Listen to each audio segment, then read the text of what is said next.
Hello, Kingston Town Administrator Keith Hickey with a update and preview of the Fall Town Meeting. This is the second of two Fall Town Meeting preview shows.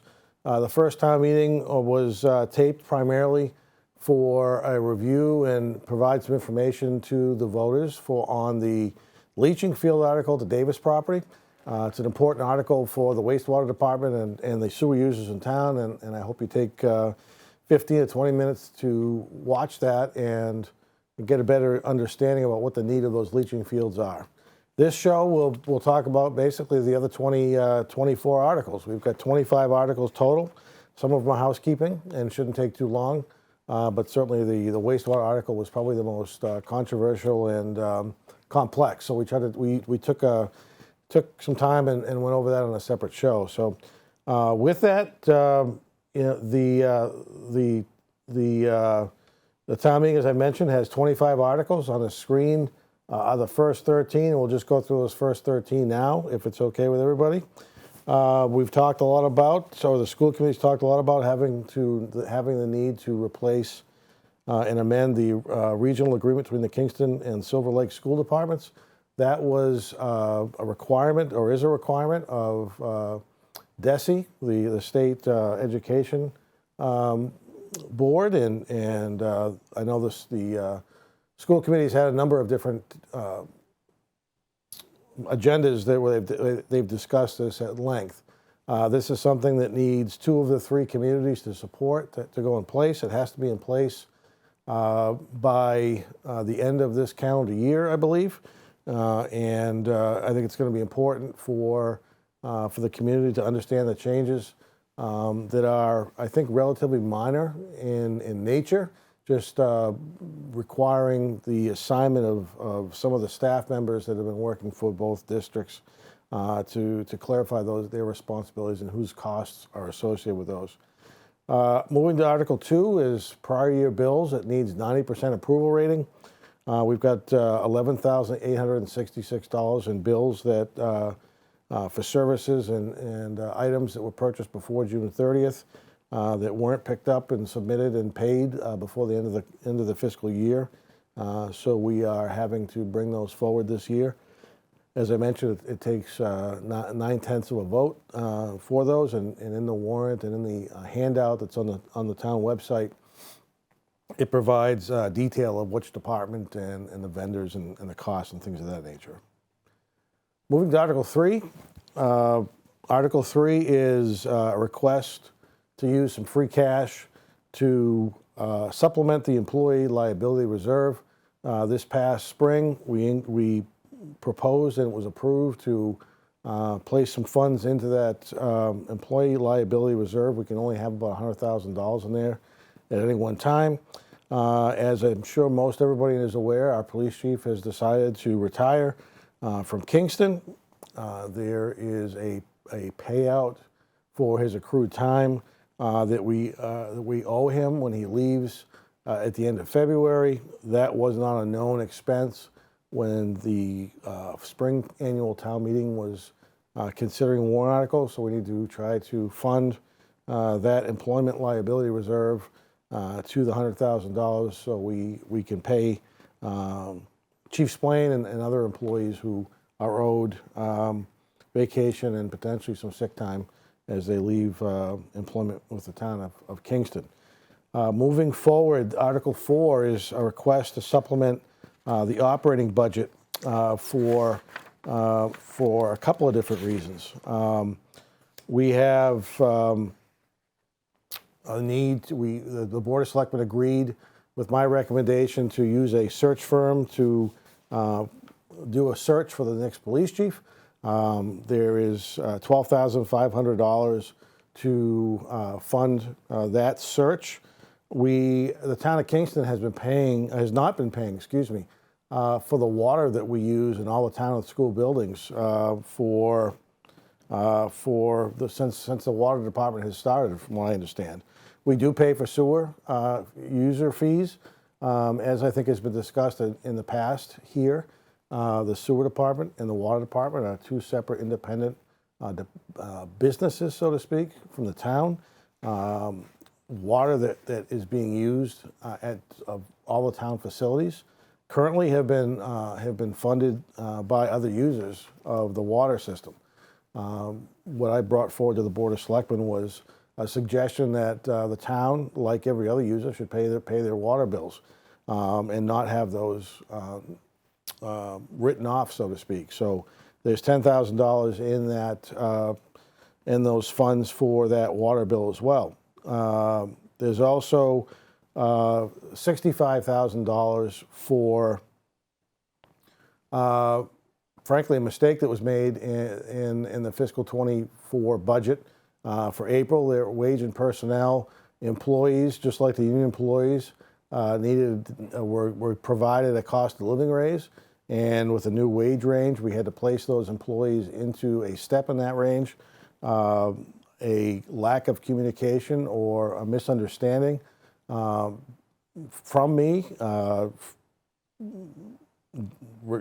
ended up not having the funding to place the employees in steps included in the operating budget. It's a $65,000 funding need. We're bringing that forward, requesting or asking the voters to fund that so we can continue to pay those employees in the same manner as we are paying all the union employees as well. Article 5, we're looking to supplement the grant we received of just under $400,000 to make improvements to the Pembroke Street, Evergreen Street intersection right in front of Cumberland Farms. As everybody probably has seen, and in some cases been pretty frustrated at times with the traffic delays that you may have encountered going through there during the week, there will be some significant upgrades to improve the ability for people with bikes and things of that nature, pedestrians, to safely cross Evergreen Street, Pembroke Street, and Main Street for that matter, with traffic signals for pedestrians. You can walk up to that now, and right now you are having to just wait for a break in traffic. If you go up to those intersections, sometime by the end of October, there will be pedestrian signals that will be installed, and you'll be able to push those and safely cross those with vehicle traffic being stopped. We knew that the estimates were maybe on the lower side because of just the cost of construction going on right now. When we opened those bids, the bids ended up being at about $480,000 for everything.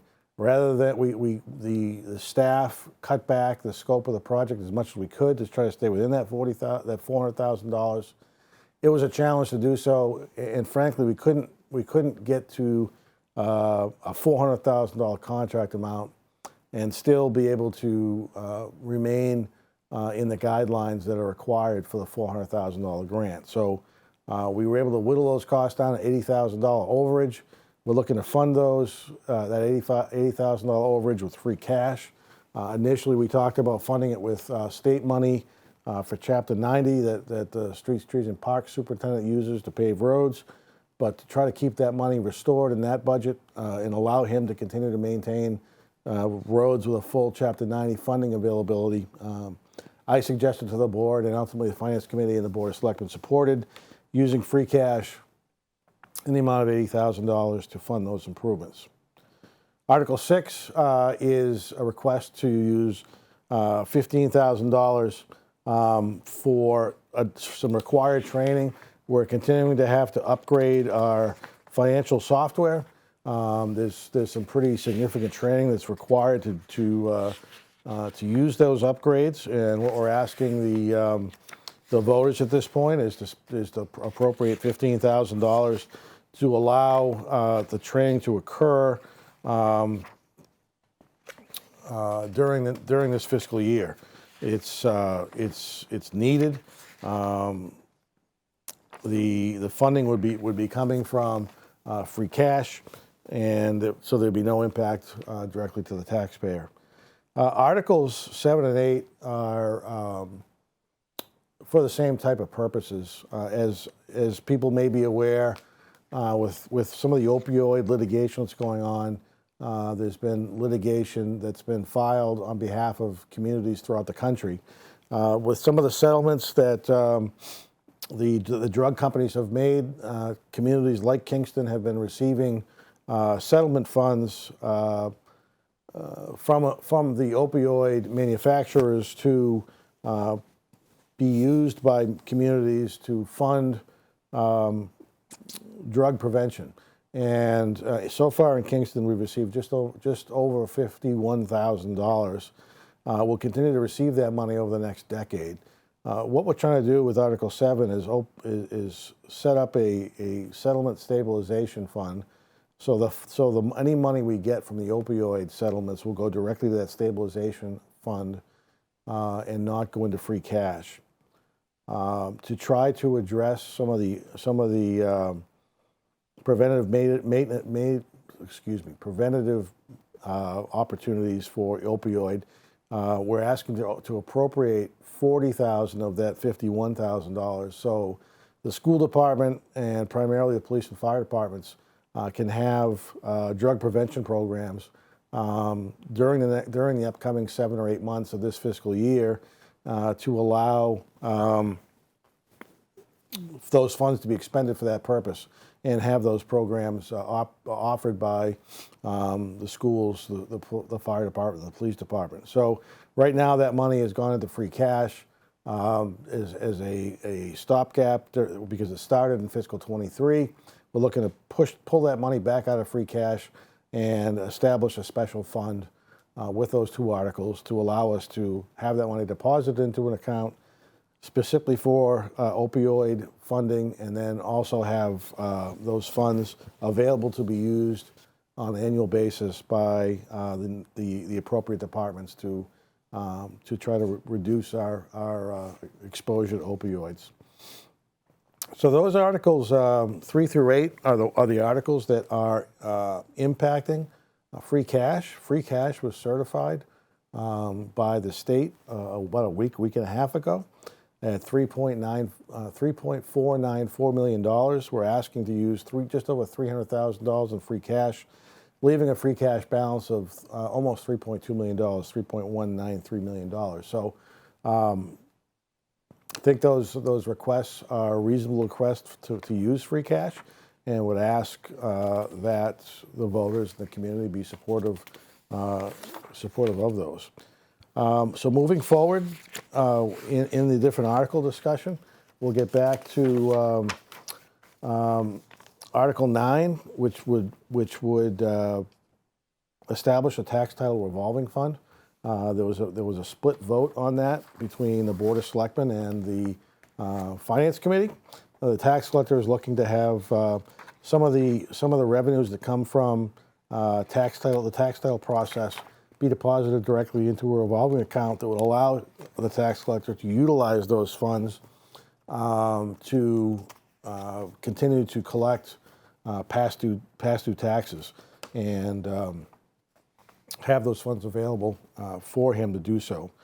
And then Article 10 is a tax title processing article. As everybody's aware, in the spring there was a change to an appointed collector treasurer. During the budget process for fiscal 24, the Finance Committee recommended that the amount of money that's been appropriated in the tax collector budget for a number of years be reduced to deal with tax title by $20,000. Ken Moali, the tax collector, has been working to try to get some of these tax title properties paid or deeded to the town, whichever is the most appropriate, and he would like to have that $20,000 reinstated to allow him to continue the tax title process at the funding amount that has been typically approved by the community for a number of years. So that's the request on Article 10. Article 11 and Article 12, again, are articles that are similar in nature. During our April annual town meeting, warrant articles were proposed for 5 collective bargaining agreements. Those 5 collective bargaining agreements included employees from the general fund, the water department, and the sewer department. There was a mistake made, and the general fund was charged, so to speak, for the cost of living raises and raises for the water and sewer departments. We're looking to correct that with these two articles. Article 11 would be to reduce the appropriation of the general fund by $2,816 and transfer that appropriation to the water department to fund water department raises.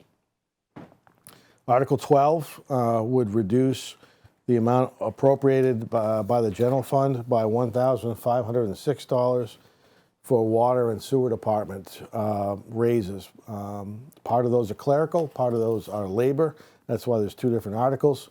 Of that, of those fundings, $1,506 will come from water, $972 would come from sewer. So that's what the need to reduce that by $2,478 would do, and that would just correct that oversight. Article 13 is something you typically don't see in the fall town meeting, but there were funds available. So the Community Preservation Committee is bringing forward an article for one project. There was $400,000 that came back to the town of Kingston from the state as part of a grant for the Winthrop Street property. The Community Preservation Committee did not fund improvements to the Opachinski Field Complex in the amount of $242,762 in the spring. They thought that it was appropriate to try to have the town consider spending that money on those field improvements this fall if it's approved. On October 24th, my understanding is the Recreation Director is prepared to award a contract and have the majority of that field work done during the winter off-season of the fields. So in the spring, there'll be little or no impact to the Opachinski Field Complex for drainage improvements in the parking lot, as well as making improvements to the fields themselves. So Article 13 would have no impact on the taxes. It would be through community preservation funds in the amount, again, of $242,000.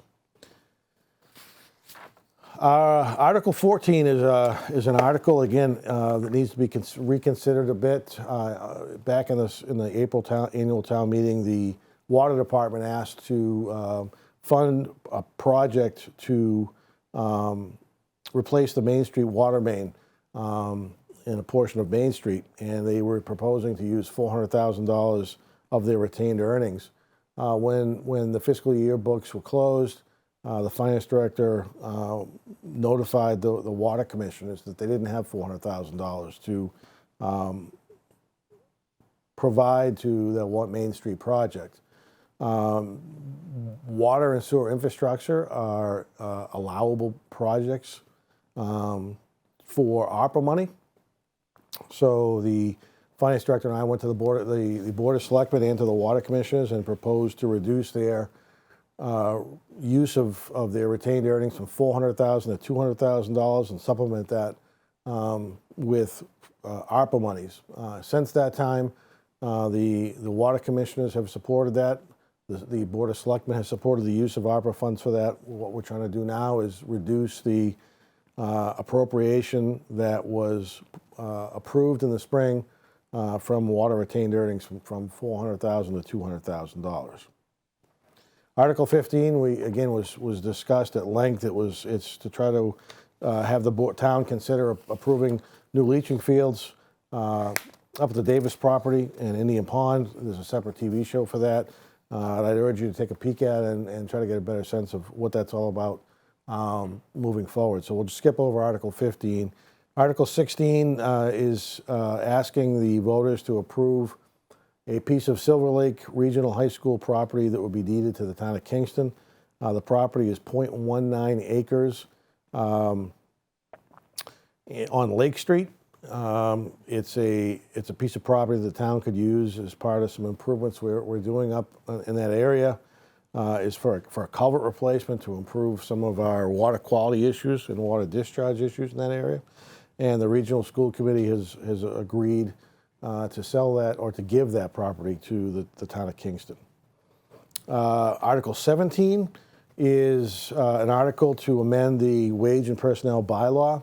What has happened in Kingston in the past is the wage and personnel bylaw benefits to non-union employees or wage and personnel employees have mirrored the benefits provided to the Kingston employee union. Because the wage and personnel bylaw was closed, the filing period or period to submit information to the Wage and Personnel Committee was closed by the time we finished union negotiations. The minor adjustments for some employees for accrued vacation and sick leave, as well as some voter clerks, did not get into the April town meeting. So we're asking the town to consider approving those bylaw changes. Article 18 is a proposal that I've made to the Board of Selectmen, and they've supported, to amend the town meeting bylaw.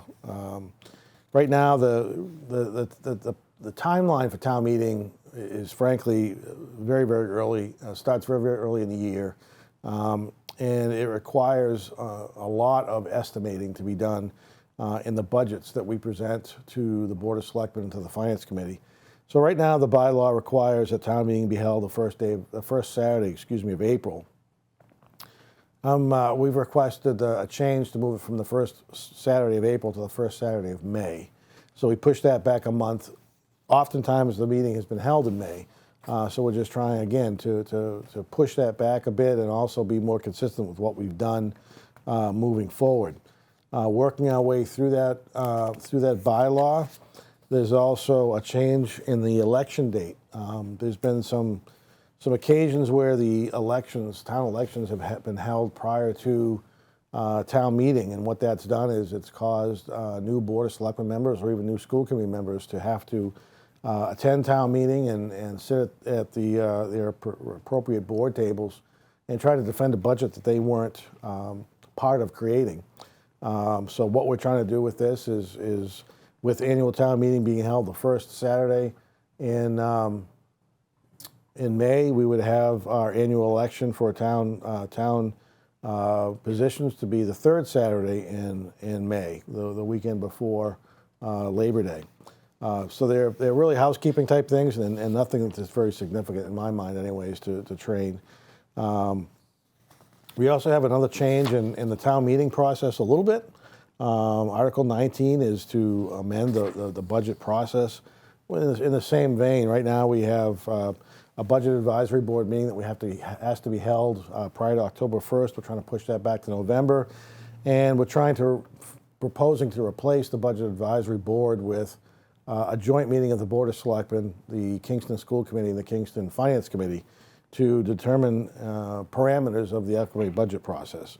Throughout that bylaw, there are some additional changes looking to push the date back a month to 45 days before I and the school superintendent have to submit budgets to the Board of Selectmen and the school committee, and then the school committee and Board of Selectmen submitting budgets to the Finance Committee.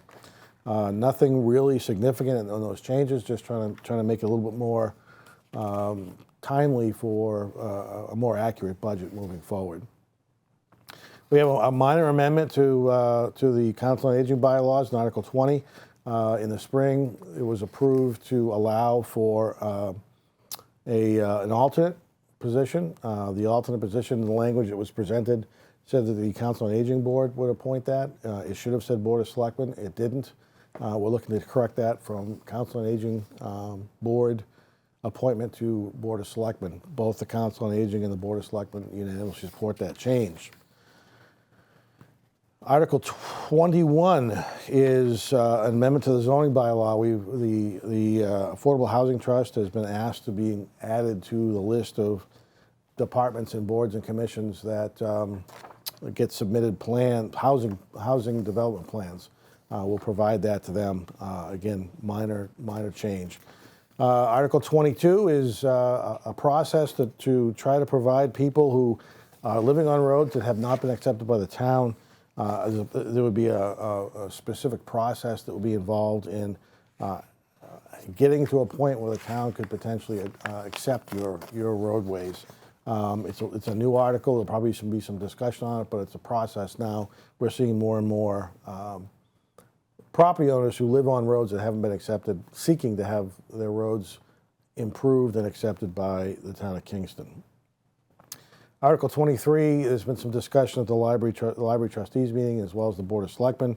Eversource is seeking an easement to place some infrastructure in one parking spot at the library.